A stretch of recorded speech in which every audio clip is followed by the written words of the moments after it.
Bueno, buenas tardes a todos, bienvenidos a este nuevo mate jurídico con un temazo que tenemos hoy para llevar adelante, un tema que no tiene mucha cabida en los cursos, pero nos llamó la atención y nos encantó para poder traérselos, y quién mejor que uno de los jueces de este fuero para darnos esta charla con tanta experiencia, ¿no? Antes de comenzar, veo que la mayoría son todos ya conocidos, pero por las dudas les doy la bienvenida desde la presidencia del Foro de Abogados de San Francisco Solano y Villa de la Florida, con la comisión directiva. Les damos la bienvenida a todos a este nuevo mate. Antes de comenzar vamos a hacer como siempre lo hacemos, darle la palabra al presidente del Colegio de Abogados de Quilmes, el doctor Bienvenido Rodríguez Vassallo, que como casi todas las charlas nos acompaña, y si ustedes me permiten le paso la palabra para que salude al disertante y a los colegas que se encuentran presentes. Gracias, Bebe. Bueno, buenas tardes a todos, muchas gracias a Alejandra. Un fraterno saludo a todos los abogados, también a quien va a ser su expositor el día de hoy, el doctor Pacciorotti, que bueno, en mi caso, como tengo varios años, ya lo he conocido como secretario en el fuero penal, en el fuero de menores, y hoy, bueno, es uno de los jueces de nuestro departamento judicial. Un fuerte saludo a él, siempre ha colaborado con el colegio, siempre se ha comportado respetuosamente con los colegas y con el colegio, por lo tanto, el reconocimiento de estas situaciones siempre debe ser público. Y bueno, todos estos mates que hemos participado, que ayer hasta te pude hacer el chiste de que estabas haciendo barato porque no tenías que compartir yerba, hoy tenemos que dar la posibilidad de decir, vamos siguiendo en el camino de mejores abogados, con mayores conocimientos y con mayor actualización de lo mismo. Sobre todo en esto que no deja de ser un fuero joven, ¿no? Como es el fuero penal juvenil, un fuero joven y tan sensible. Así que un fuerte abrazo a todos, un enorme saludo al doctor Pacciorotti y bueno, continuamos en este camino. Muchas gracias, Alejandra. Gracias a vos, Bebe. Igual te vuelvo a decir lo mismo que te dije ayer, seguimos gastando yerba, lo que pasa es que no podemos convidar a los que están presentes, pero ya lo vamos a poder hacer. Gracias como siempre por acompañarnos, por apoyarnos en estas locuritas que hacemos, y gracias por estar presentes. Quiero aclararle a todos los colegas desde ya que el doctor Vassallo, ya que lo tengo acá, vamos a hacer una charla el 29 de julio a las 16 horas, sobre la vuelta a los estudios jurídicos y todas las novedades que tenemos hasta el momento respecto de las resoluciones y todo lo que va pasando. Así que primicia para todos los que están presentes, y se los digo porque el doctor Vassallo ya estaba notificado de esta situación. Así que gracias, Bebe, y muchas un gracias. abrazo gigante. Gracias por estar. Ahora sí los dejo con el doctor Alejandro Pacciorotti, juez de responsabilidad penal juvenil, si no me equivoco, a ver, doctor, usted corríjame, de número 1, así que... Número 2, ¿bien? Tengo que meter algún error, si no, no soy yo. Lo dejo, doctor, y lo escuchamos. Les aviso a los colegas que las preguntas las hacemos al final, para que el doctor pueda disertar tranquilamente y después le podamos hacer las preguntas como corresponde. Gracias. Gracias, doctora. Doctor Rodríguez Vassallo, muchas gracias, doctora Ruperez, doctor Olivares. Me cuesta un poco el formato, les voy a ser sincero. Es siempre mucho más fácil con la gente presente, con la mirada activa, así honestamente me va a costar un poco.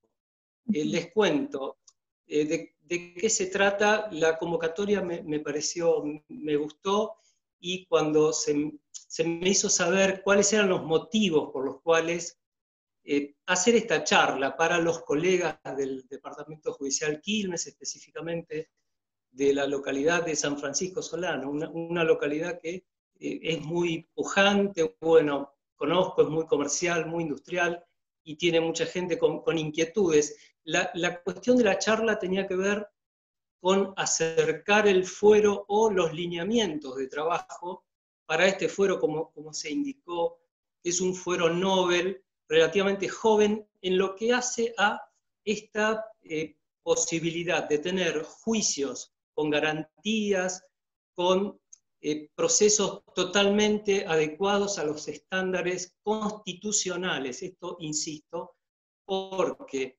venimos de un proceso muy largo de lo que se denominó el patronato de menores estatal, ¿sí? La ley Agote de 1903 y sucesivas leyes que hubo para tratar a la minoridad, no me gusta la palabra, a los jóvenes en conflicto con la ley penal, a los jóvenes infractores de la ley penal. Estos procesos, de acuerdo a las características y estándares constitucionales, ¿sí? Fundamentalmente que permitan tener a mano el ejercicio pleno de las garantías para poder ejercitar fundamentalmente, desde esto lo quiero aclarar, los derechos para poder defenderse. ¿Y por qué insisto con esto? A partir de 1983, todos sabemos que tuvimos el retorno a la democracia en nuestro país y a nivel regional se dio un proceso que fue acompasado en el mismo sentido, es decir, las democracias en el continente, en lo que era la región, fueron naciendo nuevamente y venimos de procesos bastante ya importantes, de más de 3 décadas, en el tiempo en el cual se han dado, a partir de 1989 y 1990, específicamente en materia de niñez, una serie de cambios muy importantes. ¿Por qué señalo esa fecha específicamente? En 1989 se toma fuerza y se suscribe la Convención Internacional de los Derechos del Niño, que se incorpora como ley suprema de la Nación en el año 1990 a nuestro país. A partir de allí, en ese momento el contexto legislativo de nuestro país regía lo que les indicaba hoy, el Patronato Estatal de Menores. A nivel nacional, la ley 10.903, y a nivel de provincia de Buenos Aires, calcada, es decir, en los conceptos, un decreto ley que era el 10.067 del año 83, del último año del gobierno militar en provincia de Buenos Aires, pero que tenía un vigor muy potente en cuanto a concebir al joven en situación irregular. Esto lo voy a remarcar bastante. ¿Por qué? Esa situación irregular no siempre guardaba relación con infracciones que los jóvenes cometían respecto de la ley penal. Entonces, esa situación de los jóvenes, esos jóvenes en situación irregular, que la ley establecía de esa manera, permitía todo tipo de arbitrariedades por parte de los, hasta ese momento, jueces de menores, que eran titulares de los viejos tribunales de menores que ya tenían su historia bastante de más de 6 décadas en provincia de Buenos Aires, ¿sí? El viejo sistema legislativo, en el inciso A se abocaba a la cuestión penal y el inciso B, no les dije, el artículo 10, inciso A, inciso B de ese decreto ley 10.067, el inciso A establecía la competencia penal y el inciso B la competencia denominada por entonces asistencial y que trabajaba, es decir, establecía la competencia asistencial para aquellos casos en los cuales los jóvenes, si bien no incumplían con la ley penal, por ejemplo, se encontraban en situación de calle, no siempre en situación de conflicto con la ley penal, pero sí quizá en situaciones de marginalidad y pobreza que los tornaba clientela de esos tribunales de menores. Esas situaciones irregulares daban lugar a disposiciones tutelares que no eran ni más ni menos que privaciones de libertad de esos jóvenes y sin ningún tipo de garantías. Entonces, vuelvo al inicio, a partir de la sanción de la Convención Internacional de los Derechos del Niño, a partir de que Argentina no solo la suscribe, sino que la incorpora al derecho interno, en 1990 se comienzan a dar una serie de cambios de paradigma, se generaron muchísimas discusiones. Recordemos, ustedes son todos abogados, en qué situación se incorporaban a la anterior Constitución, ¿no? Antes de la reforma de 1994, eran Ley Suprema de la Nación, pero recordemos el caso Edmekian con Sofovich, esto de monismo, dualismo, ¿sí? Lo tienen presente, y hasta, es decir, muchos magistrados, incluso en ejercicio de la magistratura, llegaban a manifestarse en sentencias que, si no había una norma de derecho interno que receptara esos derechos, que garantizaba ese convenio internacional suscripto por nuestro país y hecho ley por el Congreso de la Nación, si no había una ley de derecho interno que lo reglamentara, ese convenio, tratado internacional que obligaba al Estado de la Nación con ese derecho, no se podía realizar. Fue en Edmekian con Sofovich que se aplicó la ley 19.865, que ya tenía unos cuantos años, que era aquella ley que incorporaba en 1972 la Convención del Derecho de los Tratados, y esa convención específicamente establecía que la situación de no estar reglamentado en el derecho interno, ese derecho que se consagraba en ese tratado o convenio, no podía ser obstáculo para que se realizara. Fíjense que pasaron, Edmekian con Sofovich fue en el año 1992, perdón, específicamente se me fue del año 2002 ese caso. Entonces, vuelvo, se me fue, les pido disculpas. Esa cuestión, vuelvo al derecho internacional, en lo que era materia de tratamiento por los tribunales de menores, en lo que era los jóvenes infractores con la ley penal, no podían gozar de ciertos derechos que ya en ese momento los adultos que enfrentaban una imputación en sede penal tenían. Por ejemplo, el doble conforme. Hay una convención internacional que todos conocemos y que está desde su vigencia en nuestro país muy en boga, que es la Convención Americana de Derechos Humanos, que se incorpora por ley 23.054 del 19 de marzo de 1984 a nuestro derecho interno. La Convención Americana, en cuanto a materia penal, establece una serie de derechos de garantías judiciales mínimas, ¿sí?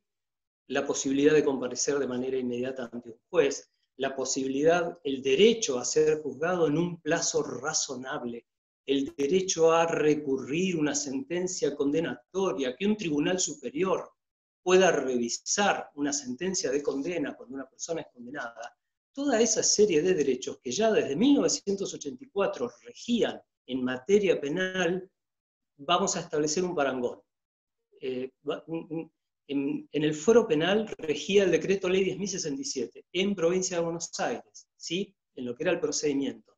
Y en materia penal, el procedimiento penal estaba regulado por una vieja ley conocida como el Código Joffre, la ley 3.589, que a partir de este tratado, de esta Convención Americana de Derechos Humanos, sufrió una serie de modificaciones, ¿sí? Por propia vigencia de la legislación, y luego, democracia mediante, una serie de reformas que se le hicieron para ajustarla a los estándares de la convención que se acababa de suscribir, ¿sí?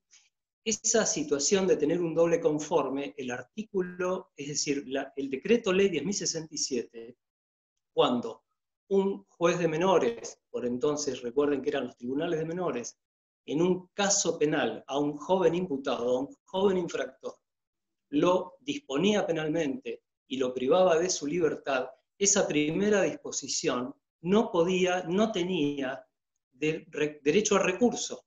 expresamente el decreto ley 10.067 lo obturaba, establecía que no se podía recurrir. Acá viene algo y un reconocimiento para el ejercicio de los abogados en la profesión libre. Yo en esa época trabajaba en la ciudad de La Plata, en uno de esos viejos tribunales de menores, y hubo un caso que fue muy paradigmático que resolvió una cuestión bastante controversial.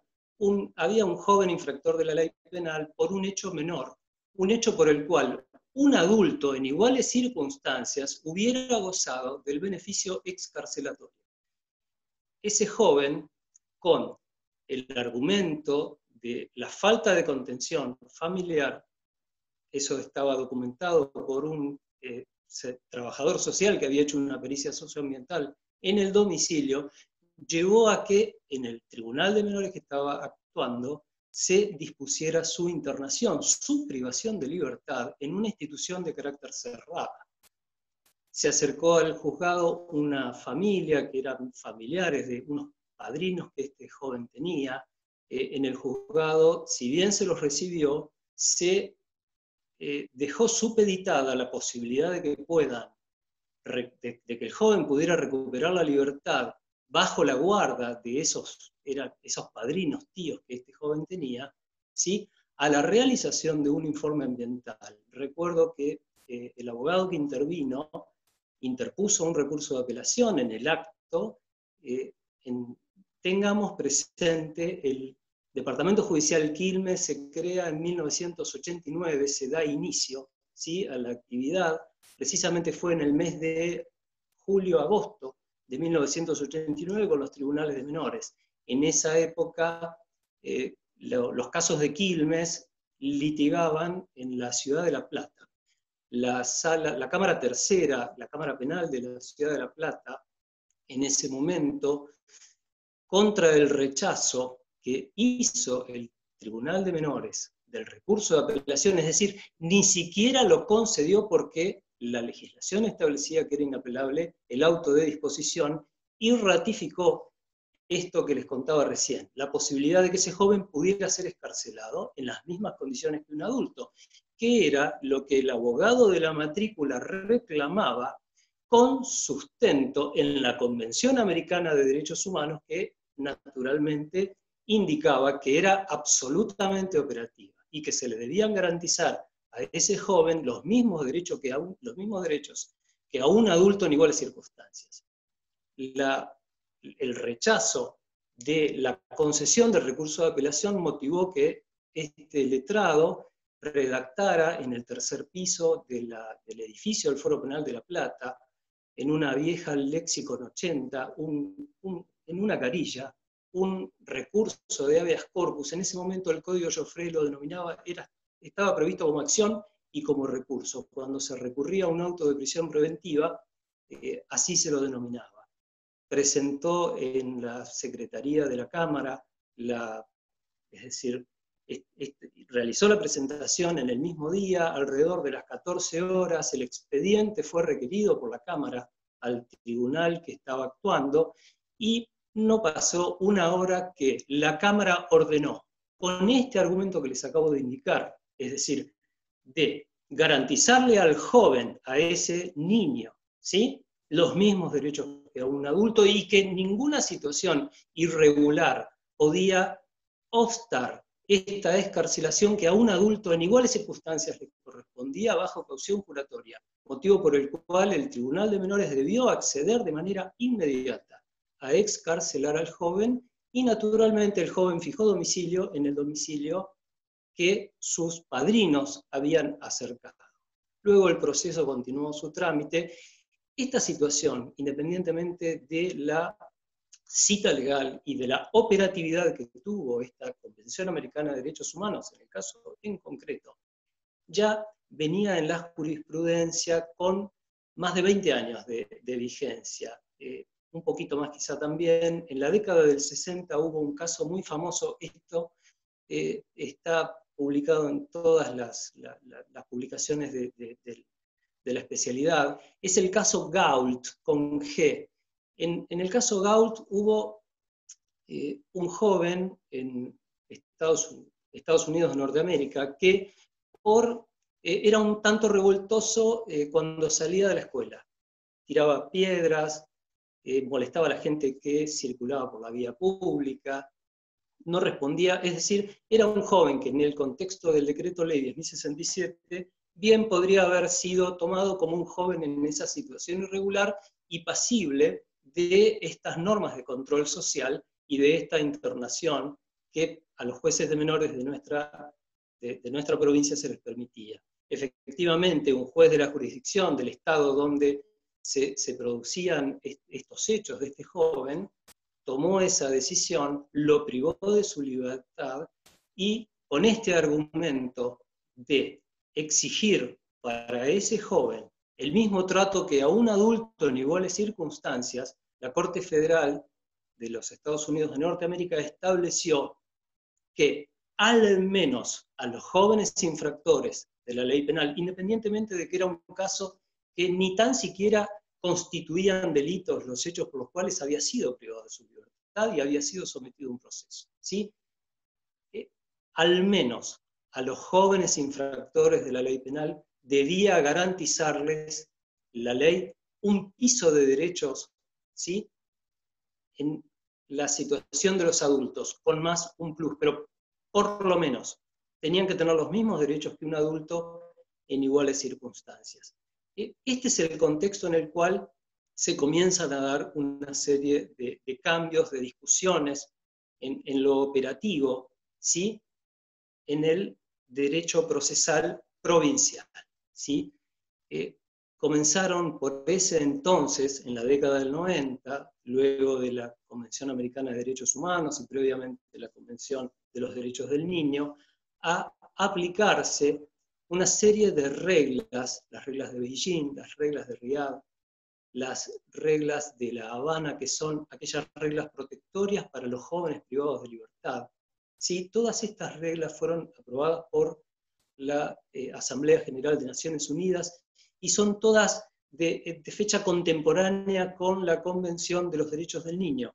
Ustedes las van a encontrar en el artículo 10 de la ley 13.298 actual, las incorporó la ley 13.298, que ahí se las indiqué.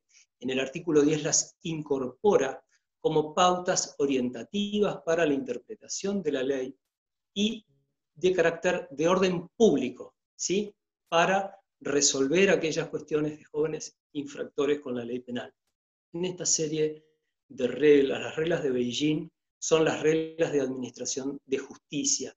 Ustedes van a ver que en todos, desde la Convención en adelante, y en estas reglas específicamente de Beijing, siempre debe tratarse al adolescente con un sentido de prevención especial. Estamos en presencia de un sujeto incapaz, de un sujeto que está en una etapa especial de inmadurez emocional, en una etapa de formación, de adquisición de herramientas para ser un sujeto adulto, un sujeto proactivo en la sociedad. De esa manera debe ser tratado, rigen los principios de favor minoris, de pro homine, es decir, y primordialmente la actuación que genera que la infracción de la ley penal sin distinción de la gravedad de los delitos, ¿sí?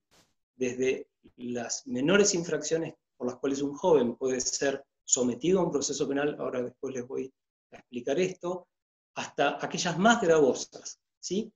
Todas deben ser tratadas de la misma manera y con este sentido de prevención especial. Por eso, en esas reglas que son muy básicas, pero muy contundentes, hasta se establecen cómo debe el Estado formar operadores especiales, no solo para la administración, operadores judiciales, abogados del niño, abogados especializados en la atención de estos casos, ¿sí? Sino también en el personal de guarda, de custodia, cómo debe ser el personal que trabaja en los juzgados, cómo debe ser el personal que está en contacto con esos jóvenes, ya sea, vieron que en adultos está el patronato de liberados, bueno, en lo que hace a los jóvenes infractores, esos controles, la atención del joven, la asistencia de un joven que está en conflicto con la ley penal, una vez que está en libertad, o quizá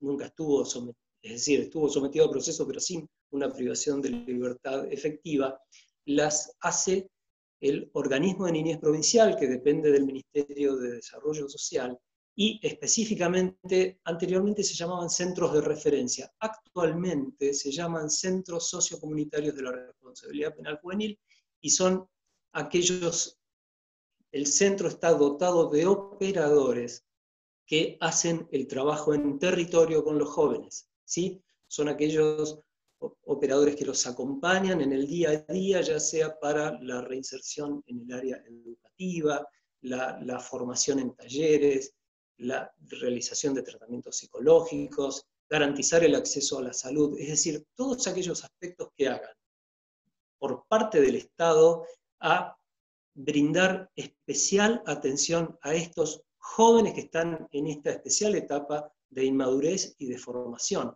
¿Con qué objetivo? Como les decía hoy, el objetivo del régimen penal juvenil no tiene que ver con un régimen retributivo de la pena. Es más, la pena es la última ratio del orden jurídico, es la última puerta que los jueces tenemos que abrir ante un caso de infracción de la ley penal por parte de un joven. Bien, un poco hasta acá les hablé de estas reglas de Beijing, de las directrices de Naciones Unidas para la prevención de la delincuencia juvenil, y de la misma manera las reglas de Naciones Unidas para la protección de menores privados de libertad. Siempre, en cuanto a la privación de libertad, volviendo un poco a lo anterior, ¿sí? En esas reglas, que son las reglas de La Habana, en el artículo 11, el inciso A, se debió dar precisión de qué significaba privar de libertad a un joven infractor de la ley penal. ¿Por qué? Ustedes van a ver, después vamos a ver el caso Maldonado. En ese caso, alguno de los jueces de la Corte Suprema de la Nación habla de los eufemismos que se presentan en el trato de las cuestiones, ¿sí?, que involucran a los jóvenes en conflicto con la ley penal. Verdaderas privaciones de libertad, ¿sí?, eran denominadas internaciones, ¿sí? Con esto se le restaba vigor a lo que era el encarcelamiento, el encerramiento, ¿sí? Es más, hay autores que ahora, por suerte, eso ha sido superado, sobre todo a partir de la incorporación de estas reglas, que hay autores y hay magistrados que hace 30 años, tengamos presente, ¿sí?, negaban el carácter de prisiones preventivas a estas privaciones de libertad, ¿sí? Entonces, imaginemos un joven que estaba privado de su libertad por un plazo de 3, 4 años, y que después de ese proceso recién era sancionado penalmente con una sanción de prisión, el tiempo que había estado privado de su libertad, ¿sí?, sujeto a una internación de carácter tutelar, no era considerada como abono de prisión preventiva para descontarla de la pena de prisión que se le imponía, ¿sí?, en los términos del artículo 24 del Código Penal. Era una verdadera aberración. Todo este conjunto de tratados de derechos humanos y de reglas de Naciones Unidas, las que hicimos referencia, modificaron el paradigma desde ese momento. Fíjense que pasaron ya 30 años. La discusión siguió, los tribunales de menores siguieron trabajando, incorporando muchos cambios a partir de esta normativa, y se comenzó a dar una lucha interna dentro de las diversas posiciones que había para atender a la niñez, ¿sí?, desde el punto de vista del proceso judicial y de garantizar los mismos derechos que los adultos en el momento de ser juzgados por las infracciones que cometían. Se llevaron unos cuantos años. Hubo una primera intentona, la ley 12.607, digo intentona porque estaba muy bien redactada la norma, sin embargo, lo que se dijo en su momento es que era demasiado ambiciosa. La ley 12.607 lo que hizo fue, a mediados de ya iniciado el nuevo siglo, ¿no? Poco después del año 2000, lo que estableció fue la derogación de la ley 10.067. Creó un fuero no llamado de responsabilidad penal juvenil, sino que se hablaba de fuero del niño, ¿sí?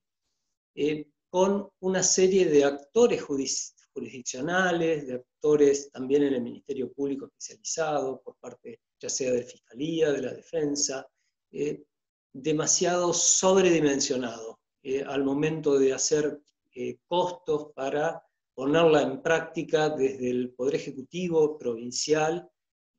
Se vio que era absolutamente imposible llevarla a la práctica por la cantidad de gastos que eso significaba. Hubo una declaración de inconstitucionalidad que promovió la entonces procuradora, porque había una cuestión que no terminaba de resolverse, pero no en relación a la cuestión penal, sino en relación a aquellos jóvenes que los tribunales de menores atendían y que eran ingresados como casos de tipo asistencial, ¿sí? Después de un cierto tiempo bastante importante, la Corte entendió que no era inconstitucional la norma. De todos modos, el legislador provincial sanciona la ley 13.298, que es la que actualmente rige, y ahí sí la ley 13.298 recepta este nuevo paradigma de protección integral de la niñez y promoción integral de los derechos de los niños, ya sea para desjudicializar, ¿sí?, aquellos casos de carácter asistencial, con uso en cabeza de los organismos del Poder Ejecutivo Provincial, de los organismos especializados, la atención de la niñez desamparada, y en los casos puntuales, excepcionalmente, que requiriesen intervención jurisdiccional, se colocó en el foro de familia, ¿sí?, la actuación jurisdiccional para garantizar los derechos de esos niños, ¿sí? Esto se viabilizó a través de lo que se conocen como situaciones de abrigo, ¿sí? La intervención del asesor de menores, la intervención del abogado del niño, la intervención del juez de familia para controlar esas situaciones, bueno, y todo lo que después ustedes ya seguramente conocen por lo que es la actuación ante el foro de familia. Y en lo que hace a la situación del joven infractor con la ley penal, la ley 13.298 creó el fuero del niño, luego dio marcha atrás y se derogó la ley 12.607.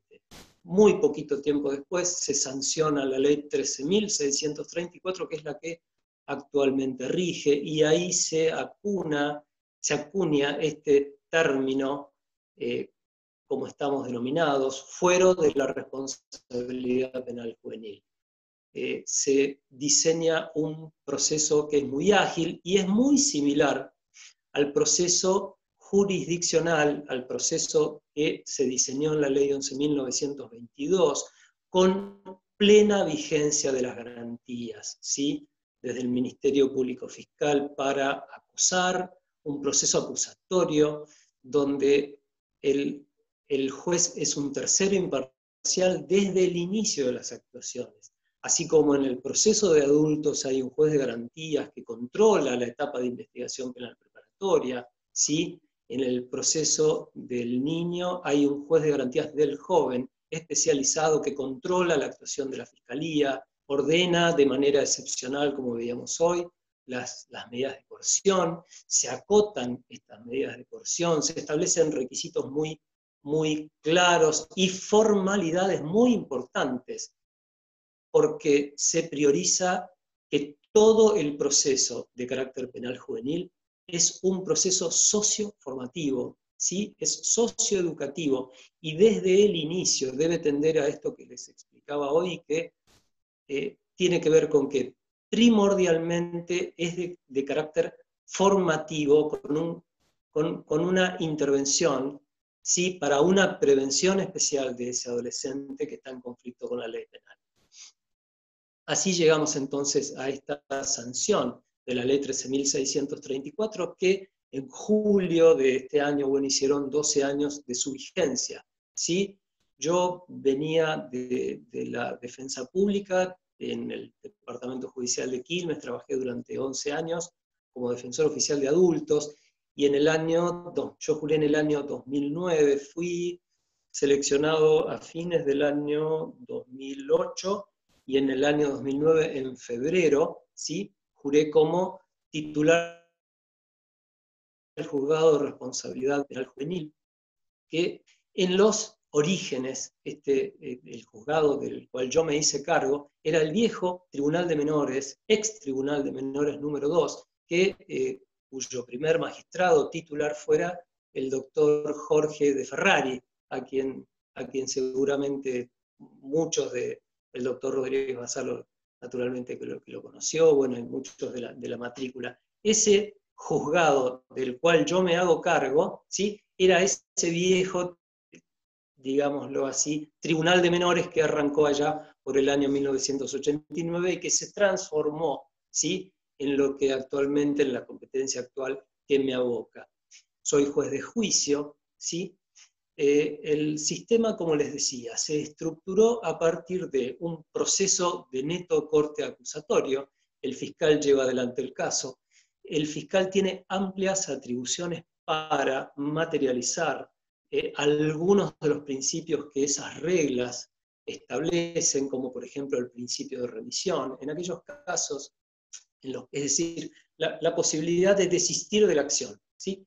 El fiscal, dentro de su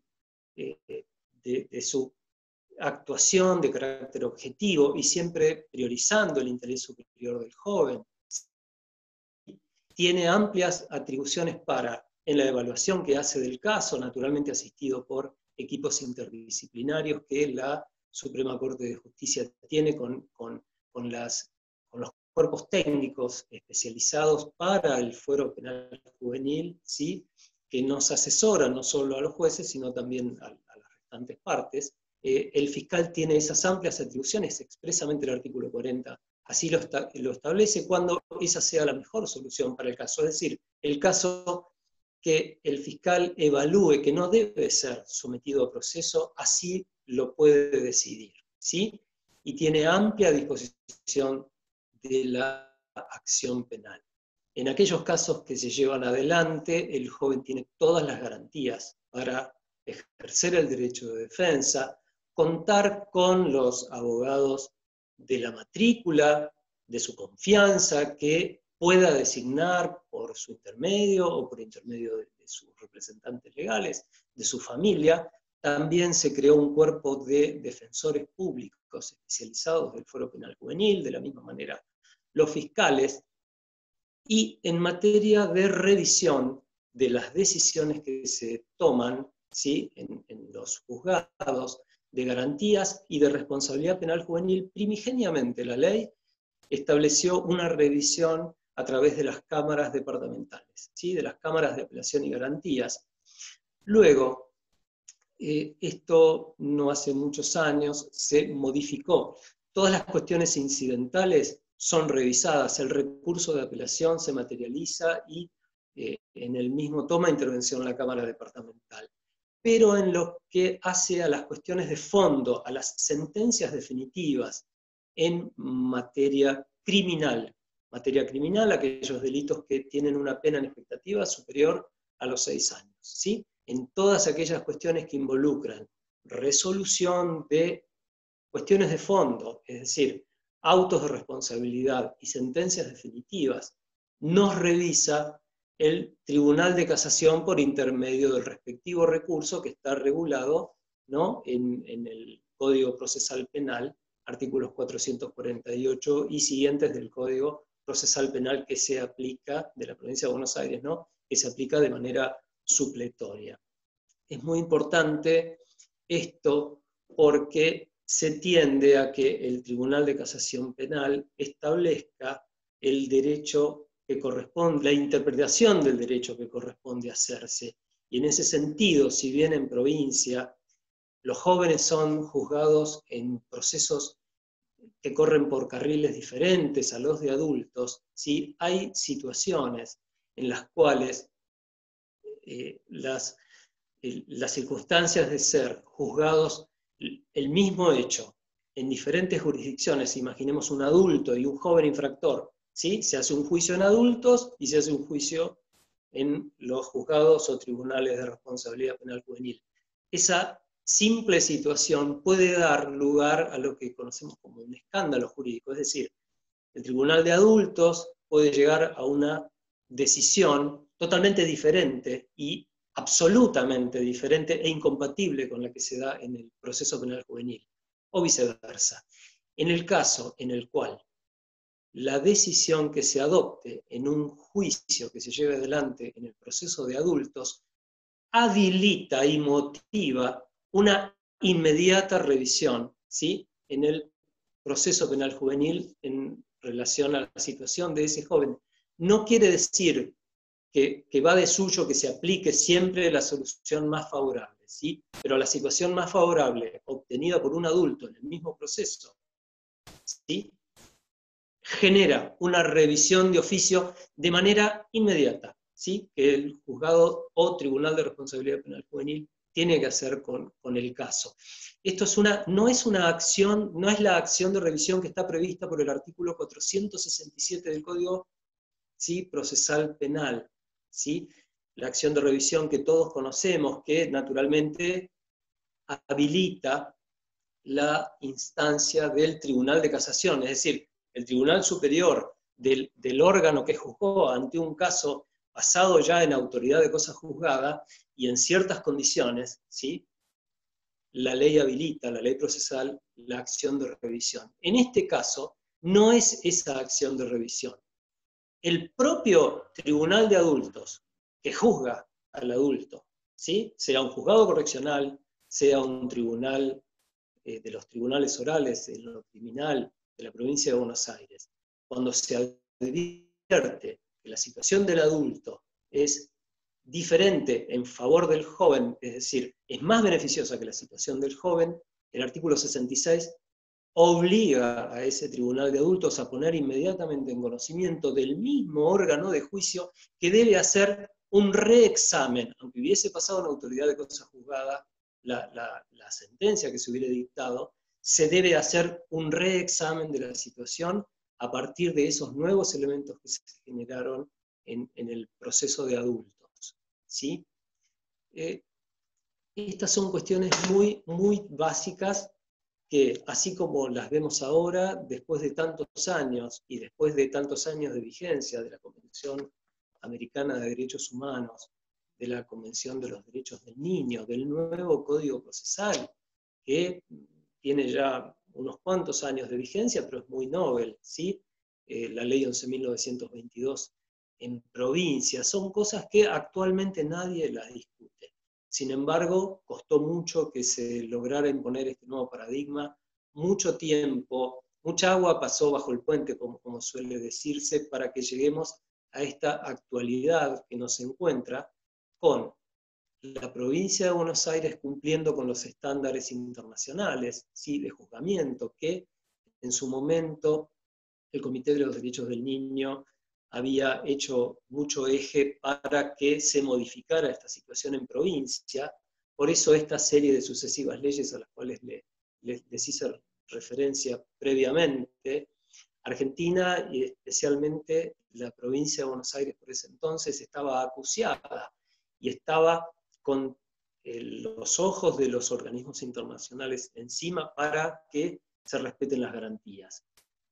Así, después de mucho tiempo esto se ha logrado y actualmente es un fuero en el cual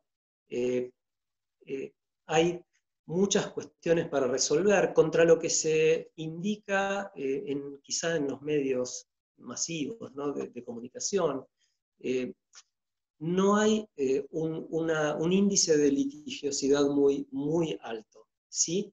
Sin embargo, las situaciones son de mucha complejidad, requieren la mirada especializada, ¿sí? Para eso es muy importante la actuación no solo de los propios operadores del Poder Judicial, sino también de los abogados de la matrícula, que desde que fue creado el nuevo fuero, uno lo que ve es que han empezado a acercarse, a litigar y a participar más activamente, cosa que era absolutamente o prácticamente nula en ese proceso que yo les mencionaba previo del Decreto Ley 10.067, en el cual no existían defensores de menores, no existía el fiscal especializado, ni siquiera el fiscal de adulto intervenía es decir, por subrogando a alguien. No estaba previsto, el juez era un juez de instrucción, inquisidor, también era juez de sentencia, y quien hacía las veces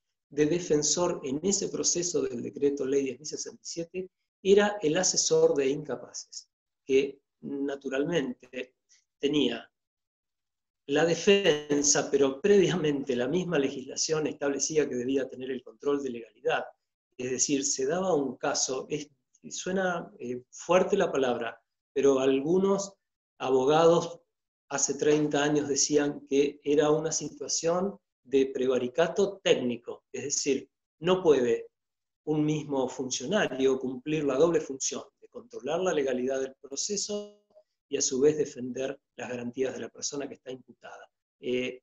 Merced a la legislatura, es decir, los organismos internacionales y la actividad del legislador, esto se ha resuelto de la manera constitucional que les indiqué.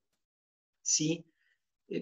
Someramente, para esto seguramente todos lo conocen, pero ¿quiénes pueden ser infractores ante la ley penal en el caso de los jóvenes? Todos los jóvenes que tengan entre 16 y 18 años de edad, que estén imputados por delitos cuya pena en expectativa supere los 2 años de prisión. ¿Sí? Si los delitos tienen en expectativa una pena inferior a los 2 años de prisión, no pueden ser objeto de imputación siquiera esos jóvenes, ¿sí? Tampoco por aquellos delitos que tengan previstos penas de multa, de inhabilitación de manera, sin la pena de prisión, es decir, que no tengan pena de prisión, solo por multa, inhabilitación, en esos casos no interviene, no se los procesa a los jóvenes, ¿sí? Es decir, es para aquellos delitos que tienen relativa gravedad, cuya pena en expectativa supera los 2 años, con estas garantías que se establecieron legislativamente. Les voy a hablar ahora muy brevemente de la Ley 22.278. La Ley 22.278 es complementaria del Código Penal. ¿Sí? Hasta aquí les hablé entonces de lo que es procedimiento, grandes rasgos. ¿Sí? El Código Penal, como todos ustedes que son abogados saben, ¿sí? Es de aquellas materias que fueron cedidas por las provincias, ¿sí? Y únicamente legisla el Congreso de la Nación en sus atribuciones exclusivas. El Código Penal y las leyes complementarias salen del Congreso de la Nación. El régimen penal juvenil tiene su origen en ese sistema. ¿Sí? La Ley 22.278, que es del año 1980 y que tiene un antecedente ya de mediados del siglo pasado, es prácticamente igual al régimen penal juvenil, al primer régimen penal juvenil que se estableció en nuestro país, en vigencia del primer peronismo. ¿Sí? Fue muy revolucionario el trato que se le dio, más allá de muchas, se dice ley de la dictadura, es cierto, tiene muchos resabios del patronato de menores. La ley 22.278, ustedes la van a ver, trata cuestiones de fondo y tiene cuestiones de forma, ¿sí? Naturalmente que en las cuestiones de forma se aplican las regulaciones locales, ¿no? el sistema procesal al que hoy les hice referencia. Pero en lo que es muy importante destacar, en qué condiciones puede un joven recibir una sanción penal. ¿Sí? El artículo primero, dijimos entonces, para aquellos delitos con una pena en expectativa superior a los 2 años. ¿Sí? El artículo 3 y 4 son primordiales. El artículo 3 nos habla de un tratamiento tutelar que no puede ser inferior a 1 año. Este tratamiento tutelar puede ser con privación de libertad o sin privación de libertad. Ya vimos en qué condiciones un joven puede ser privado de libertad, ¿sí? Solamente como último recurso. Y el artículo 4 establece una serie de pautas que el juez tiene que mensurar, valorar, para aplicar la mejor solución al caso. Y la última solución, de acuerdo a la legislación, es la sanción penal, una pena de prisión. Para poder llegar a esa pena de prisión se debe evaluar el tratamiento tutelar que el joven tuvo. El joven debe tener 18 años de edad y previamente en un juicio, ¿sí?, con garantías constitucionales, como hablábamos hoy, debió ser declarado autor de los hechos que se le reprocharon. Es decir, únicamente ese joven que fue declarado autor de los hechos que se le reprocharon, que tiene una calificación legal, que tuvo un tratamiento tutelar, es decir, un abordaje interdisciplinario del Estado, estando en libertad o estando privado de su libertad, ¿sí? Después de hacerse todos los estudios del caso a través de los cuerpos interdisciplinarios, con una vista de causa previa, artículo 2 de la ley 13.634. En esa vista de causa participan el fiscal, el defensor, el particular damnificado si lo hubiere, si estuviera presentado, ¿sí?, el joven, y hay que tomar contacto directo con ese joven, los jueces, si es una causa de un órgano colegiado, que tiene cierta gravedad, o si es una causa de menor gravedad, los jueces, como es mi caso, responsabilidad penal juvenil, tomamos impresión personal del joven en esa vista de causa. Ya anteriormente uno ha ido tomando, ha ido conociendo a ese joven, pero en esa audiencia las partes exponen sus peticiones después de escucharse la prueba, después de agregarse toda la prueba, después de valorarse por las partes toda la prueba, las partes hacen sus peticiones. En el caso de que el fiscal haga un pedido de pena, el defensor hará su planteo y el juez tiene que evaluar el resultado del tratamiento tutelar, la gravedad de los hechos y la impresión personal del joven. En esto, la impresión personal del joven, más allá de la subjetividad que implica, ¿no?, tomar impresión personal de un joven y exponer esa impresión personal y decir, me causó buena impresión. Bueno, uno tiene que decir por qué le causó buena impresión. La buena impresión tiene que ver, va de la mano de los informes técnicos que nos van a ilustrar, nos van a permitir conocer de qué se trata la vida del joven, qué proyecto de vida tiene, cómo es su emplazamiento social y familiar, ¿sí?, qué posibilidades tiene para insertarse en el medio social y familiar de manera satisfactoria, y recién allí, conforme las normas del Código Penal, ¿sí?, en cuanto a mínimos y máximos y reglas de reducción, evaluar aplicar una pena. Y acá viene un aspecto muy importante. Si se identifica una pena en ese artículo 4 que les mencionaba de la ley 22.278, se establece una pauta reductoria de la pena, ¿sí? Dice que las penas podrán ser reducidas conforme las pautas que el propio Código Penal establece para los delitos en grado, como si fueran en grado de tentativa. A ver, esto hay que interpretarlo como una fórmula matemática, ¿sí? ¿Qué pasa si es un delito tentado el que se le reprocha a un joven? Bueno, esa misma fórmula se aplica a la pena del delito tentado, ¿no? Es una fórmula que permite que adecuar la sanción penal y reducirla conforme esa inmadurez de la cual hoy les hablaba, ¿sí? Todo esto está muy señalado y con una precisión muy importante por parte de todos los jueces de la Corte que dictaron sentencia en un caso que es muy paradigmático para el fuero penal juvenil. Es un caso de la Corte Suprema de Justicia de la Nación del año 2005, por allá abajo al final está citado, es Maldonado Daniel Enrique sobre el robo agravado, del 7 de diciembre de 2005. Ustedes van a ver, cuando tengan posibilidad de leerlo. Es un fallo que uno busca con cualquier buscador de Google, aparece, tiene mucha difusión, y cada uno de los jueces en ese fallo se han ocupado de establecer en qué condiciones, cómo debe ser el juicio que se lleve a cabo con un joven infractor, cuáles deben ser las garantías, en qué condiciones se puede aplicar una pena, cuáles son los fines de la pena, pero hay algo que es muy importante. Todos los jueces integrantes de la corte de ese momento, ¿sí?, hablaron de una persona en formación, de una especial situación de inmadurez que debe ser especialmente atendida, ¿sí?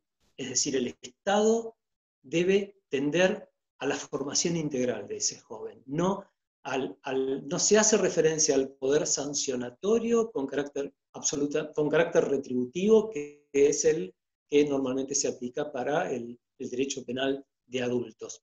Y es en ese fallo, la doctora Argibay, el voto de la doctora Argibay es muy, muy paradigmático en este sentido, sin perjuicio de alguna cuestión que trata la doctora Argibay en cuanto a que deja abierta la posibilidad de que se les pueda aplicar a los jóvenes penas de carácter perpetuo. Después me voy a referir específicamente a eso, ¿sí?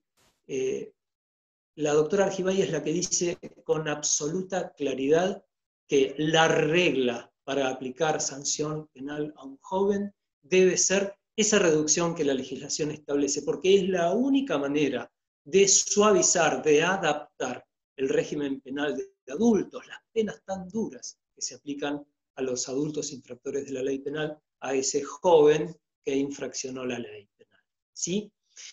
El artículo 4 establece esta posibilidad, el artículo 4 de la ley 22.278, esta posibilidad lo establece como una facultad de los jueces. Entonces, al principio costó que esta facultad se hiciera regla. De todos modos, los criterios actuales de la Corte y de la Suprema Corte de Justicia de la provincia de Buenos Aires siguen por ese camino. No dejan de ponderar y de hablar de que es la única manera de adecuar la legislación penal de adultos a un joven, ¿sí? Las sanciones penales específicamente. Pero no se animan, no van más allá de decir que es de carácter obligatorio, ¿sí? Dicen que es una pauta orientativa, ¿sí? Y que es la única manera de garantizar, pero dejan siempre abierto a la posibilidad de que los jueces puedan, en casos muy graves, no aplicar esta regla reductoria. De todos modos, ese artículo 4 de esta ley 22.278 que está fuertemente cuestionada, ¿sí? Hola, hola. Pensé, estoy conectado, ¿me escuchan? Sí, lo escuchamos, doctor. Gracias. Gracias. Perdón, porque vi de golpe todo negro, gracias.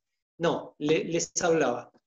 Esta ley 22.278, mal que nos pese, ¿sí?, es el único instrumento de derecho interno que nos permite a los jueces del Fuero Penal Juvenil en todo el país, ¿sí?, adecuar las penas de adultos y colocarlas en el contexto de un joven infractor, ¿sí?, en ese contexto de inmadurez emocional.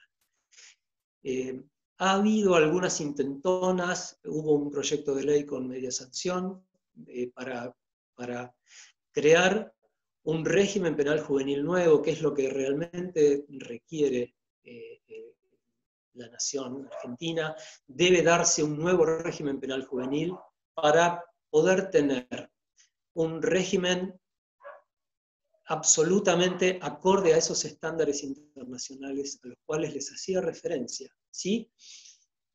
Pero bueno, hay una serie de proyectos, ese que tuvo media sanción luego tuvo media sanción en el Senado de la Nación, pero luego nunca fue tratado por la Cámara de Diputados. Hay muchísimos proyectos presentados y dando vueltas, pero en concreto es la única herramienta, la ley 22.278, que nos permite hacer esa adecuación.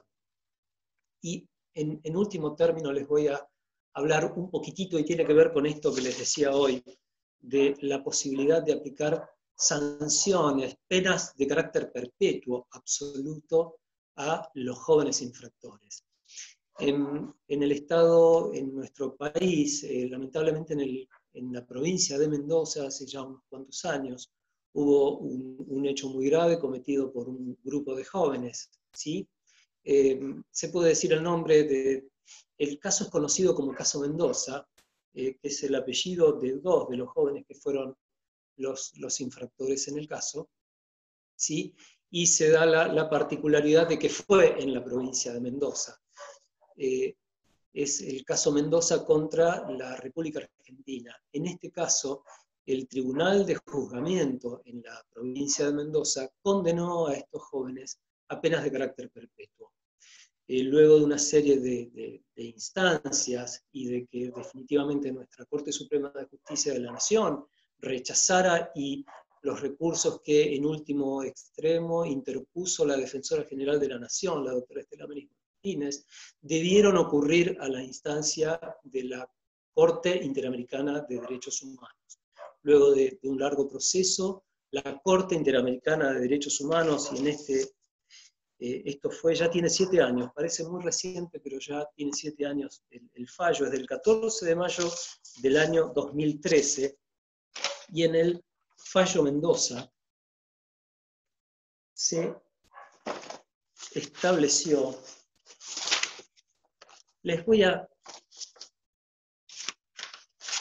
fue condenada la República Argentina, ¿sí? El Estado Nacional fue condenado, pero para que ustedes tengan idea de las obligaciones que, entre otras, se le impusieron a nuestro país, en el punto 20 de la parte dispositiva, ¿sí?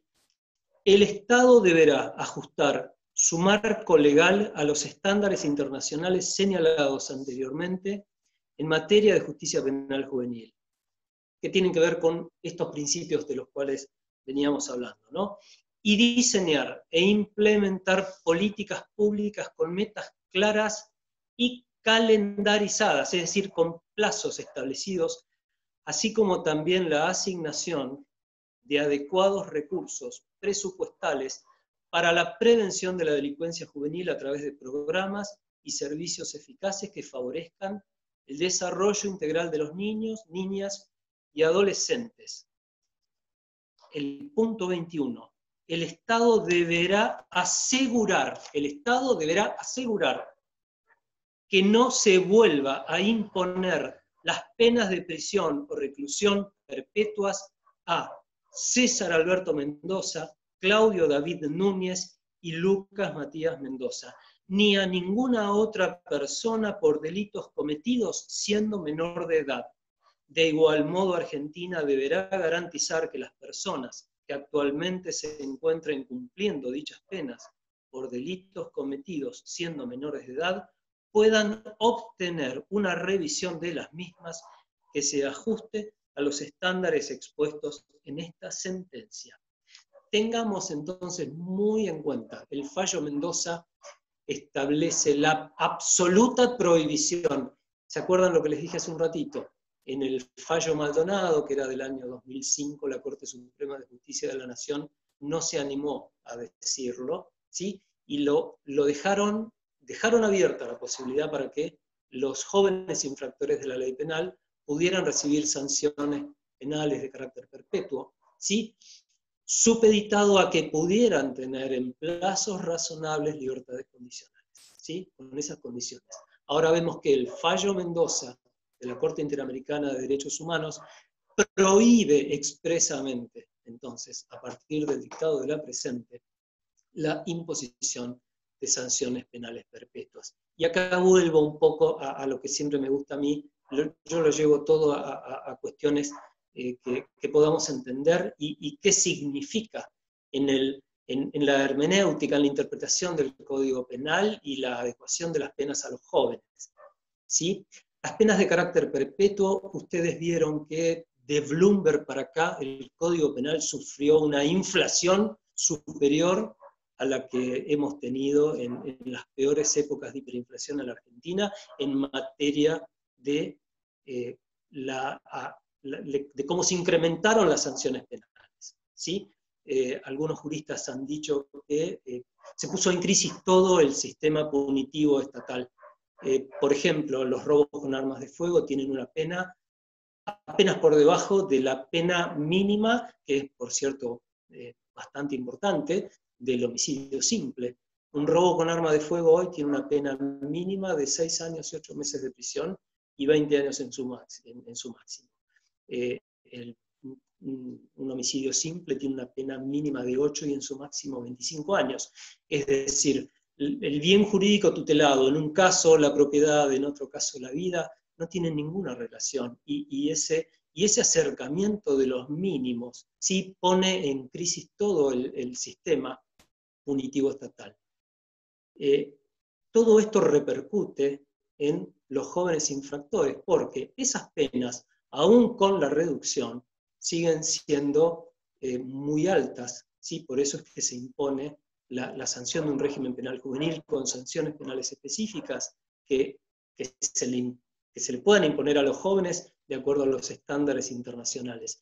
Pero impuso el fallo Mendoza en la propia hermenéutica del código, en la propia interpretación y en la propia aplicación de las reglas que el Código Penal establece para reducir las penas perpetuas, aquellos delitos que están conminados en abstracto con una pena perpetua, el artículos 42, 43, 44, establecen que en el caso de quedar en grado de tentativa, recordemos que es la regla de reducción que el Código establece, el mínimo se establecerá en 10 años y el máximo se establecerá en 15 años de prisión o reclusión. Esto nos lleva a que, si están prohibidas las penas perpetuas, ¿sí?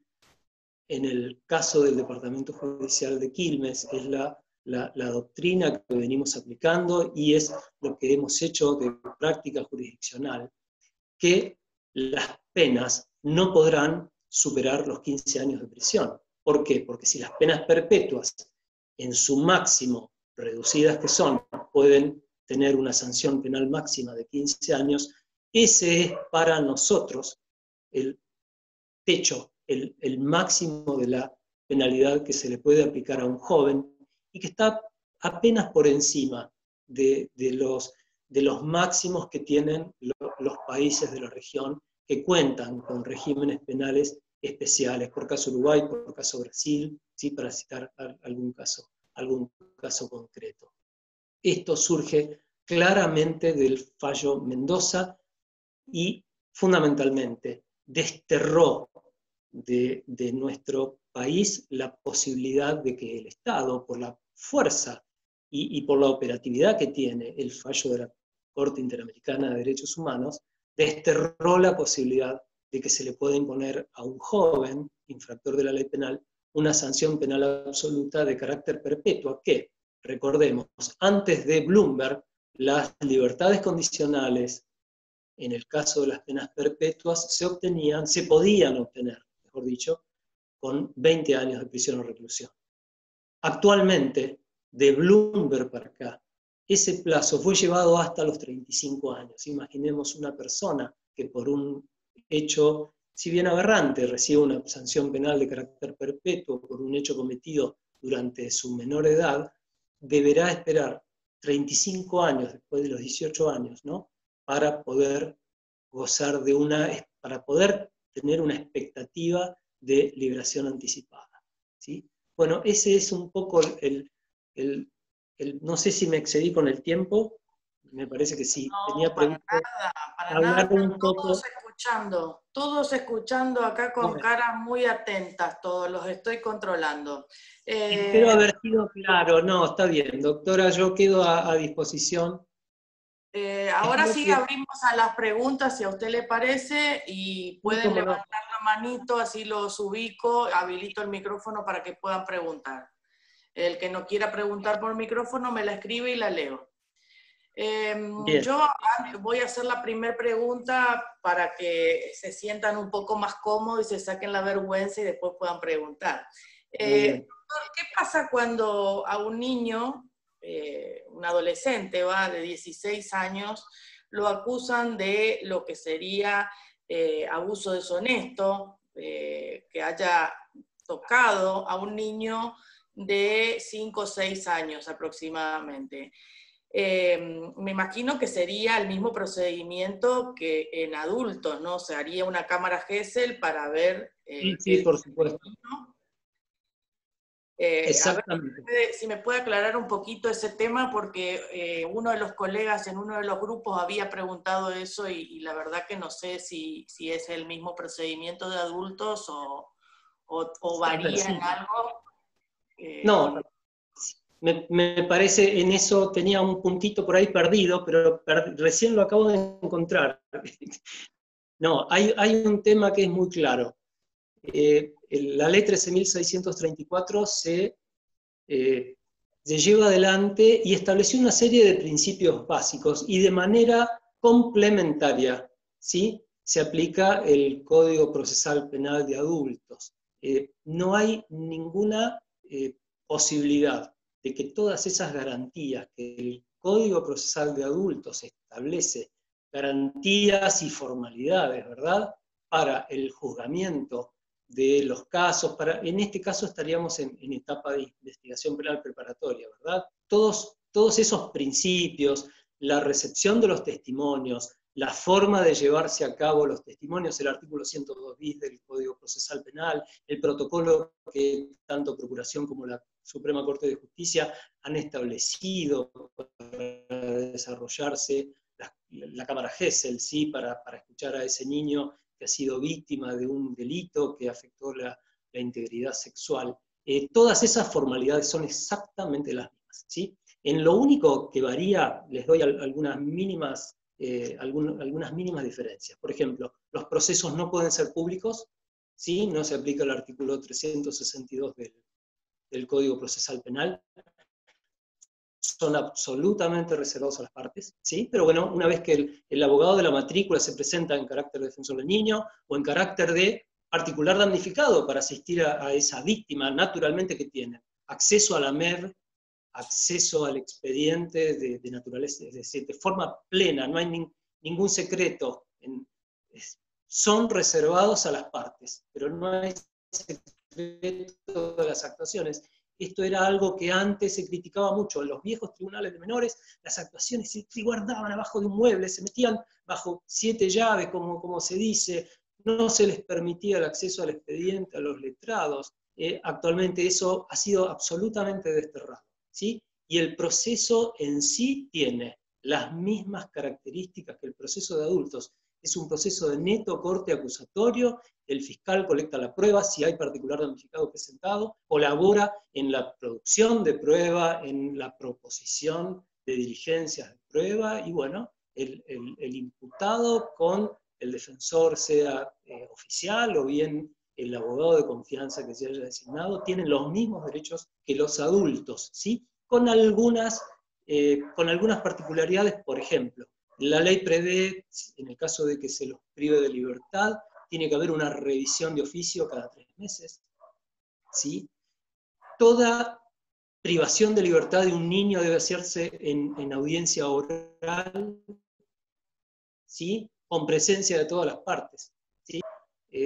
Eso es muy importante, no solo por el principio socioformativo, sino que obliga, al juez le da un rol muy protagónico en el sentido de que no se maneja con el papel, con el expediente en papel. Le ve la cara a ese joven que está siendo juzgado, le ve la cara a los padres, le ve la cara, en algunos casos también participan las víctimas de los procesos, ¿sí? Cuando están presentados como particular damnificado, el fiscal, el defensor, el joven, en esas vistas de causa, tras un minucioso, ese es el término que la ley utiliza, tras un minucioso estudio puede imponerse una privación de libertad. Y la propia ley 13.634 da una serie, da un catálogo de todas las medidas alternativas que se pueden disponer. La última es la privación de la libertad, ¿sí? Esa libertad en la ley 13.634 es muy importante. Puede tener una duración la prisión preventiva en principio de hasta 180 días. Si el fiscal solicita su prórroga de manera fundada, ¿sí? El juez la puede conceder y puede tener una duración máxima de 360 días. Si el joven en ese tiempo no fue juzgado, cesa automáticamente. Es perentorio el plazo. No hay más prórrogas, ¿sí? Deberá ser puesto en libertad. Esas son algunas, pero en lo demás, el sistema preserva las mismas garantías que se preservan para el proceso de adultos, que es muy avanzado, es muy avanzada en Provincia de Buenos Aires. Ustedes seguramente lo conocen, la ley 11.922 ha sido muy importante y fue muy importante para cambiar el viejo proceso inquisitorial de la ley, del Código Joffre, ¿no? Sí. Hubo una ola de denuncias en mayores, estoy hablando, ¿no? Denuncias de abusos que después llegaron a ser mentira y bueno, se pudo probar eso y los fiscales tenían un tiempo la causa con la prueba, haciendo las investigaciones con la IPP y todo lo que... Y eso también pasa con los niños, en este caso específico que yo le comenté. O sea, el niño, ¿cuánto tiempo va a estar esperando que se presente la otra parte a una cámara Gesell? Porque si los padres no lo traen a ese niño... A ver, los plazos son muy cortos y no pueden, si el joven está encarcelado, esos son los plazos que les señalé hoy. Es abuso, o sea, está caratulado como abuso sexual, según lo que me habían comentado, pero Abuso hubo manoseo, no hubo penetración. Está bien, sí, la persona, el joven está en libertad, no hay privación de libertad. No, a ver, los plazos de la investigación son máximo de 4 meses, ¿sí? Y en eso los fiscales son bastante, los fiscales del fuero cumplen mucho con los plazos, ¿eh? No tienen las investigaciones abiertas durante un tiempo que se hace elástico, no. Y en esto, bueno, también está toda la jurisprudencia de que la persona tiene derecho a ser, independientemente de que esté en libertad, tiene derecho a ser juzgada en un plazo razonable. Claro. Y en ese caso tiene todas las posibilidades para presentarse, y en el caso de que hubiese sido indagado, ¿sí? De que se le hubiese tomado la declaración del inculpado, para ofrecer prueba o, sin más, pedir el sobreseimiento. No, nunca fue indagado. Nunca todavía fue indagado. Me estaba comentando el colega porque como yo le decía a la doctora Leticia Becastes, que también está presente acá, es un fuero que la mayoría de los colegas desconocemos bastante. Claro. No es un fuero donde litiguemos constantemente. Entonces, me preguntaba, esto empezó desde el año pasado, todavía no fue imputado, se citó al otro niño 3 veces ya a una cámara Gesell y no hubo presentación del padre. Hay un litigio de familia por una violencia de género hacia la madre, con llevarse al niño y no devolvérselo a la mamá. Entonces, hay otros pormenores dentro del caso, y por eso quería saber cuáles eran los plazos aproximadamente, ¿no? A ver, los plazos son los mismos que los del Código Procesal, ¿sí? Y lo que hay que hacer es presentarse y activar el expediente, pedir el sobreseimiento, ¿sí? Es decir, ofrecer prueba, bueno, eso el letrado que actúe en el caso, claro, evaluará. No, en esto yo, como defensor oficial, había muchas veces que uno prefería que ni se moviera a veces, ¿no? Y esperar los tiempos, claro, esperar los tiempos quizá, bueno, en un caso como este, con una pena relativamente corta en expectativa, ¿verdad? Porque si es el artículo 119 del Código Penal, tiene el primer párrafo tiene una pena en expectativa que no supera los 4 años. En ese caso, bueno, quizá hay que analizar, por eso el letrado va a ver, porque ahí juegan no solo la... Desconocemos los pormenores porque no estamos Claro, en el no, caso, pero claro. Claro, no, es decir, en el caso puntual hay muchos condimentos para analizar, ¿sí? Hay que ver, pero bueno, con respecto, porque hacen las preguntas por ahí los chicos que son más jóvenes y hacen las preguntas en los grupos y por ahí no sabemos qué responder porque este es un fuero, ya le digo, desconocido prácticamente para la mayoría. Entonces, por eso me tomé el atrevimiento de hacerle la pregunta en nombre del colega que me lo pasó por WhatsApp. La idea de la norma de la 13.634 es y en la misma medida la 11.922, ¿no? Es de que la investigación penal preparatoria sea ágil, rápida, que rápidamente se defina una cosa u otra, ¿sí? Incluso tiene a mano el fiscal las herramientas como el archivo que en determinadas circunstancias, ¿sí? Después de ciertos plazos, genera la posibilidad de requerir el sobreseimiento por parte de la persona que estaba siendo investigada, ¿no? Es decir, en eso es exactamente igual, ¿eh? Genial, genial. Bueno, entonces, le agradezco, doctor. Acá hay una pregunta en el chat de Hernán.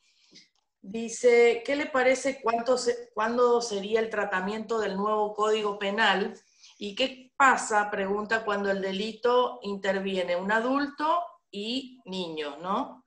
¿Se trata en la causa de menores o es en mayores? ¿Cómo tramitaría cuando en un delito participan mayores y niños? Bien, o sí.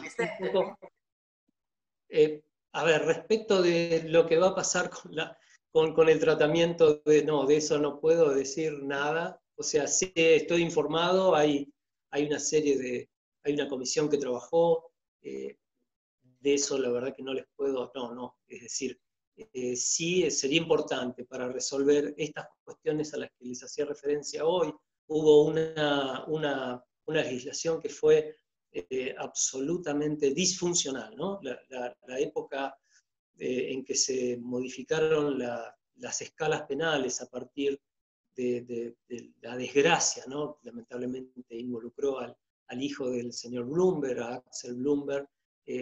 Sería importante que el Código Penal vuelva a tener una lógica interna, ¿sí? Para tener, para no perder de vista, ¿no? los bienes jurídicos que se tutelan en relación a las sanciones penales conminadas en abstracto.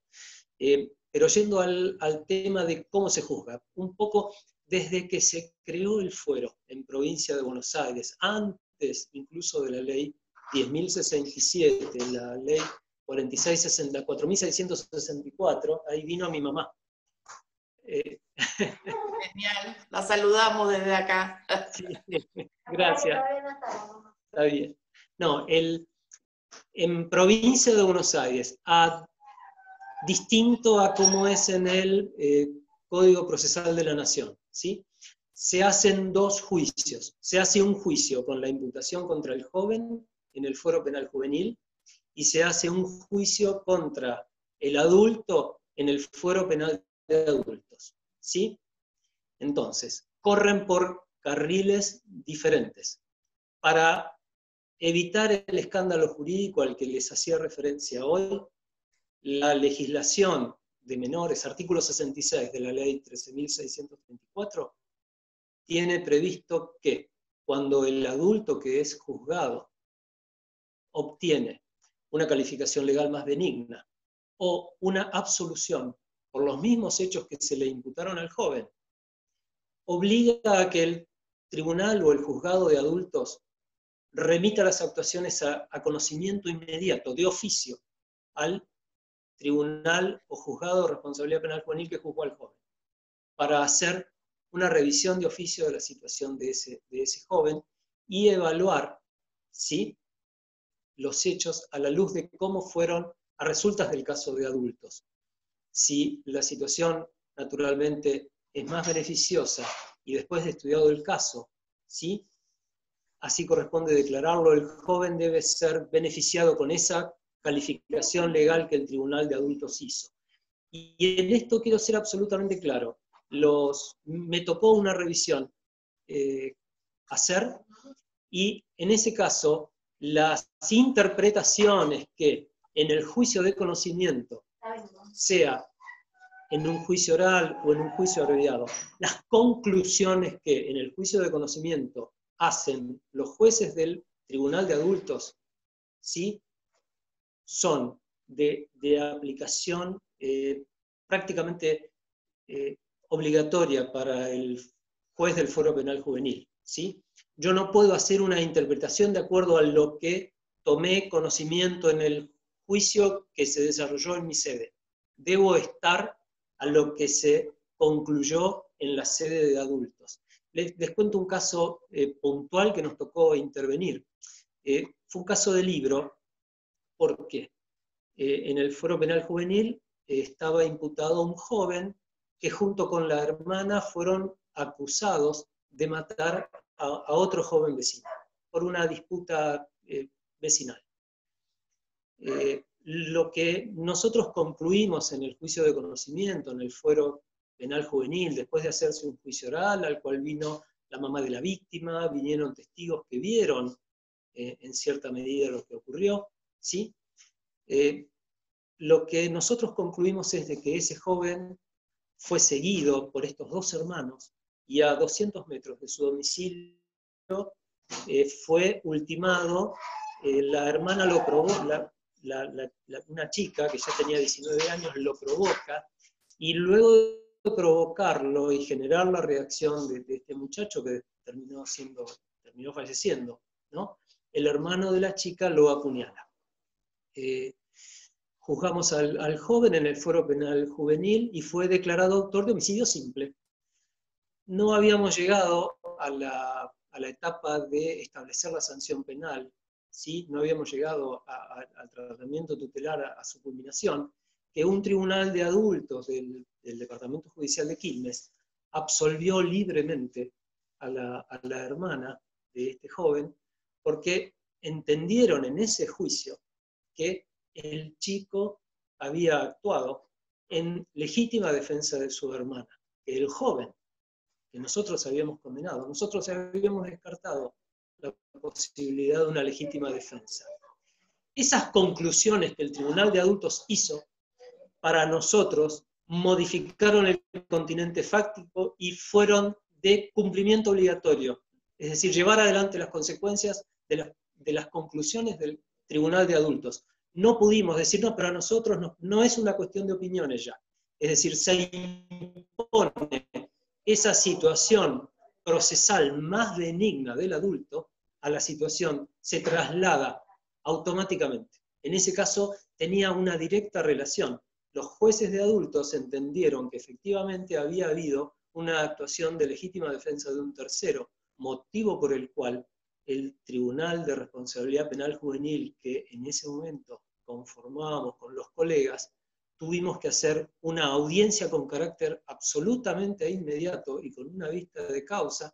Intervinieron abogados de la matrícula, no recuerdo ahora el apellido, esto fue hace como 8 o 9 años, naturalmente que no les voy a poder dar el apellido del joven por cuestiones de reserva, ¿sí? Pero fue muy interesante la audiencia, y todo esto que yo les estoy diciendo lo planteó el abogado de la matrícula, y el fiscal se allanó al pedido, y el tribunal naturalmente, inmediatamente, ordenó la inmediata libertad del joven, y lo absolvió libremente, porque tuvimos que considerar el caso como de legítima defensa de un tercero, y naturalmente no punible, ¿sí? Artículo 34, inciso 6, ¿no?, del Código Penal. Ese es un caso muy claro de cómo opera esta prerrogativa que tienen los jóvenes en el conflicto con la ley penal, ¿no? Sí, No sé si fue genial. claro. Acá Leticia pregunta, ¿en qué delitos interviene el Juzgado de Responsabilidad Penal Juvenil y en cuál es el Tribunal de Responsabilidad Penal Juvenil? Bien, la ley 13.634, artículos 27, 28, ahí están, ¿sí? El juzgado de carácter unipersonal intervenimos en aquellos casos, digámoslo así, de menor cuantía. en los casos de abuso sexual, en los supuestos agravados, en los casos de homicidio, en los casos de privación de libertad seguida de muerte. En esos casos, taxativamente la normativa y también eso mediante interpretación, en los casos de tentativa de estos delitos, interviene el Tribunal de Responsabilidad Penal Juvenil, que no son órganos estables, ¿sí? Así como en adultos uno tiene tribunales ya conformados, ¿sí?, como órganos de juicio, en el fuero penal juvenil, por una cuestión de costos, y está muy bien que así se haya hecho, porque la litigiosidad no es de tal magnitud como para que haya tribunales establecidos de manera preexistente, ¿no? Intervienen los dos jueces de la jurisdicción de responsabilidad penal juvenil y el tercer juez, en el caso de no haber un tercer juez de responsabilidad penal juvenil, se sortea entre los jueces de garantías del joven de la jurisdicción que no hayan intervenido previamente, ¿no?, para evitar toda posibilidad de conocimiento previo.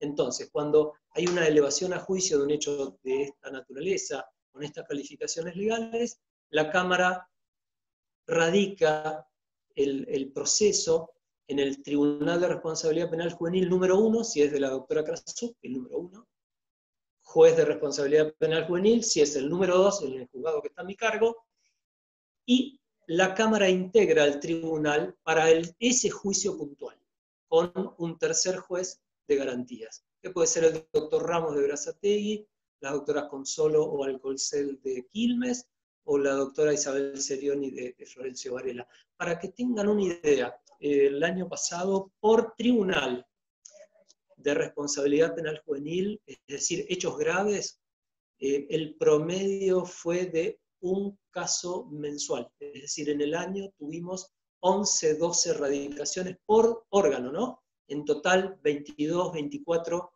casos de tribunal en todo el año, ¿sí? Esa cantidad de casos no amerita la conformación de un órgano estable, ¿no? Por eso es que el legislador echó mano a esta fórmula para la conformación del órgano de juicio, sí. Genial. Leticia vuelve a preguntar, una vez condenado el joven, ¿quién se ocupa de la ejecución de la pena? Bien. El artículo 30 de la ley 13.634 privilegió la especialidad. No hay, así como en adultos, la ley 11.922 estableció que haya jueces de ejecución de la pena, que no hayan conocido en el caso previamente.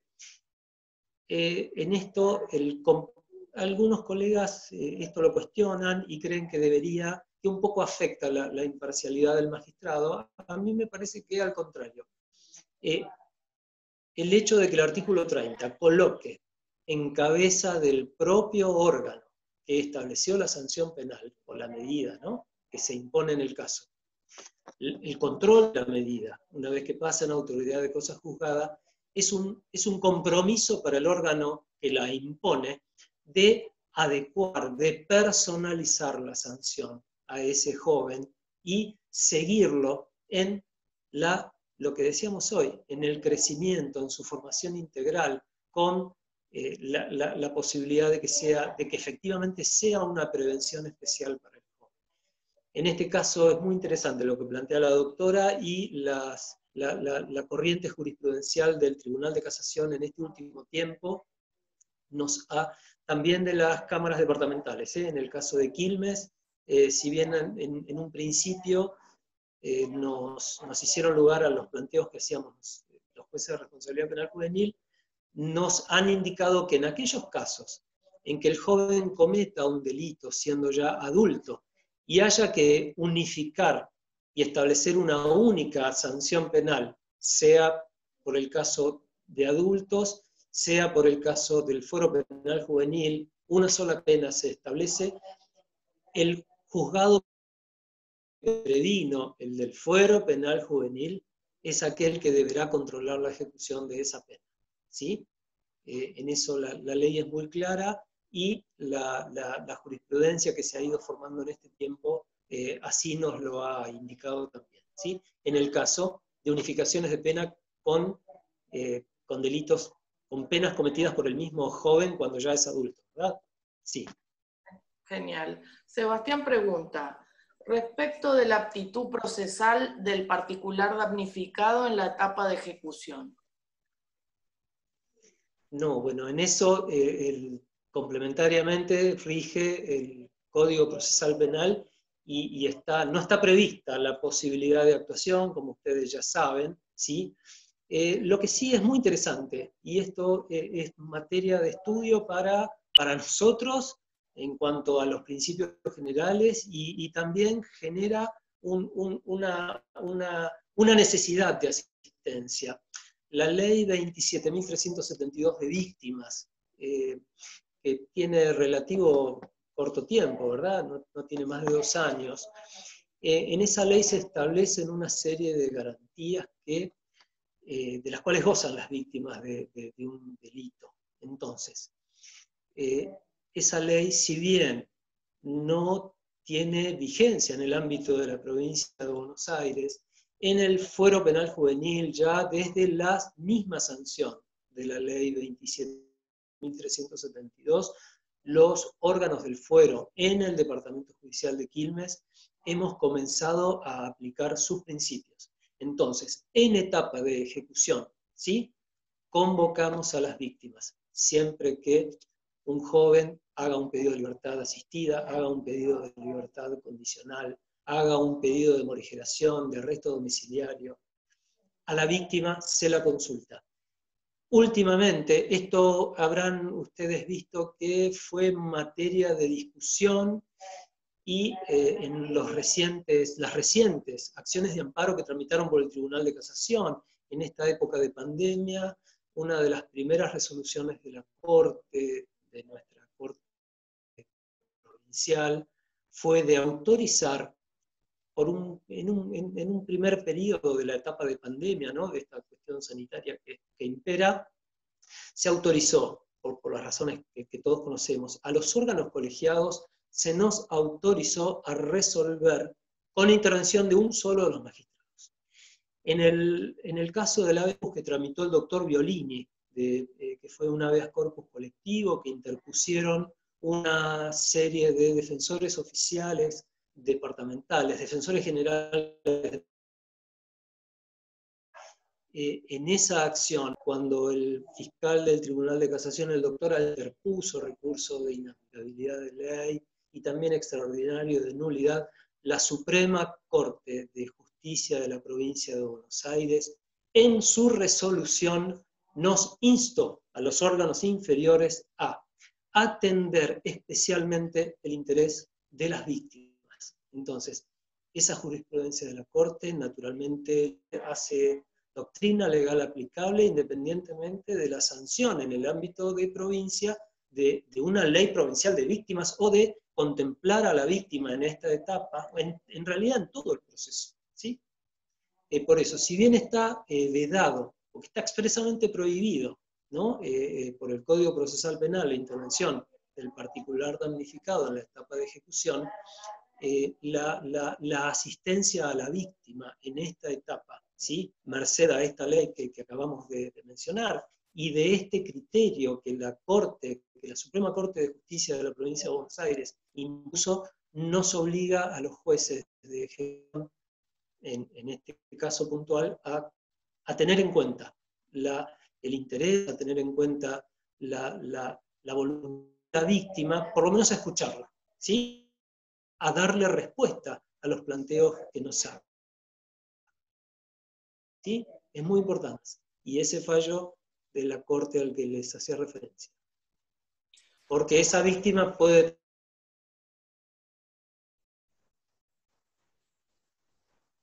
¿Sí? ¿No escucho yo? Sí, Hola, hola. me congeló un poquito, por lo menos a mí. Está bien, está bien. Todos. La última parte no la entendimos porque quedó como congelado, pero no sé si es mi señal o la suya. No, acá tengo buena señal, ¿eh? Tengo buena. A ver, no. Seguramente fui yo. No, y el resto A ver, ¿todos escucharon bien la última parte que dijo el doctor? No, Por acá se escuchó bien. no. Bien, a ver, lo reitero sucintamente. Sí, Se cortan. Se escuchó y hay otros que dicen que se corta. Yo estoy con buena señal, de acuerdo al pinito.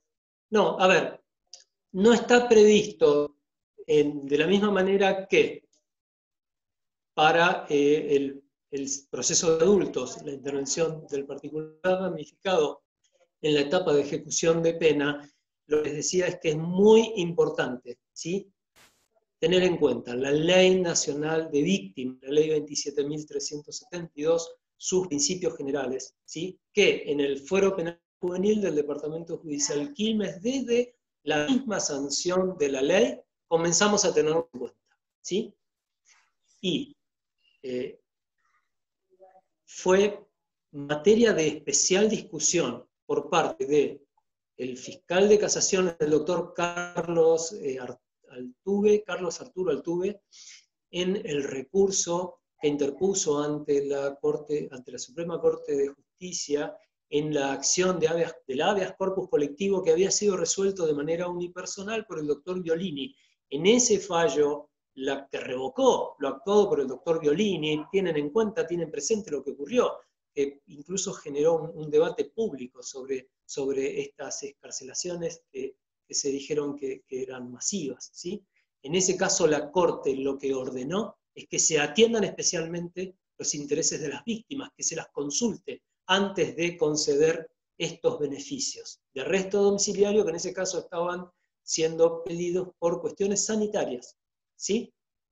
Lo que la Corte indicó es no solo que debía el juez que estaba interviniendo en el caso, era el único que debe y puede analizar la situación de si la persona estaba en una situación sanitaria de riesgo para continuar privada de libertad, pero en el caso de que se ordenara su arresto domiciliario, debía siempre tenerse en cuenta la opinión de la víctima y darle respuesta a lo que planteara. Esto no quiere decir que si la víctima dice no quiero que sea liberado, ¿sí?, pero bueno, tiene que darle el juez respuesta a lo que la víctima esté planteando, ¿sí?, a escucharla y a darle una...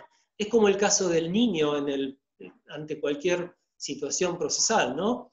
Es decir, el artículo 12, al niño, el juez lo escucha, pero luego no va de suyo que va a hacer lugar a lo que el niño le plantea. Siempre tiene que atender el interés superior del propio niño en ese caso, que no siempre es lo que el niño quiera, ¿no? El juez tiene otros parámetros para analizar, sí. Genial, ahora se escuchó perfecto, doctor. Yo no veo más preguntas en el chat, la verdad que fue clarísimo y como le decía a Leti en el momento que hablamos sobre esta charla, es un fuero nuevo para la mayoría y la verdad que lo planteó de una forma clarísima, así que si no hay más preguntas, le vamos a habilitar los micrófonos a todos los colegas para que le den un aplauso al doctor por esta disertación y el agradecimiento de todos por haber participado con nosotros en esta charla y la verdad fue clarísimo, doctor, clarísimo. Así que le agradecemos mucho, tuvimos 1 hora 40 minutos de disertación y si no hubo preguntas es porque la mayoría entendió todo lo que usted dijo, que fue clarísimo en realidad, ¿no? Bueno, muchas gracias. Me voy a preparar un mate yo, porque todos tenían mate y yo no. Ese pequeño detalle estuvo mal, doctor, ¿eh? La próxima lo vamos a sancionar. Yo llegué y la verdad que no encontraba las cosas. Bueno, desde acá muchas gracias. Le vamos a convocar, los colegas están todos muy contentos, excelente la charla, dicen todos acá por el chat, así que lo vamos a volver a convocar para otra oportunidad. Lo escucho. Bárbaro. No sé qué estaba diciendo. La escucho cortado, ¿eh? Debe ser mi señal, debe ser mi señal. Le agradezco mucho, doctor, si me escucha bien, haber participado y gracias. tu disertación. Sí, ahora sí. Vamos a volver a convocar. Bueno. Muchas gracias. Saludos a todos ahí. Gracias. Que tengan buen día. Gracias a todos los colegas que estuvieron presentes. Los saludo a todos y nos vemos la próxima. Muchas gracias a todos. Bueno, Hasta luego. Muy amables.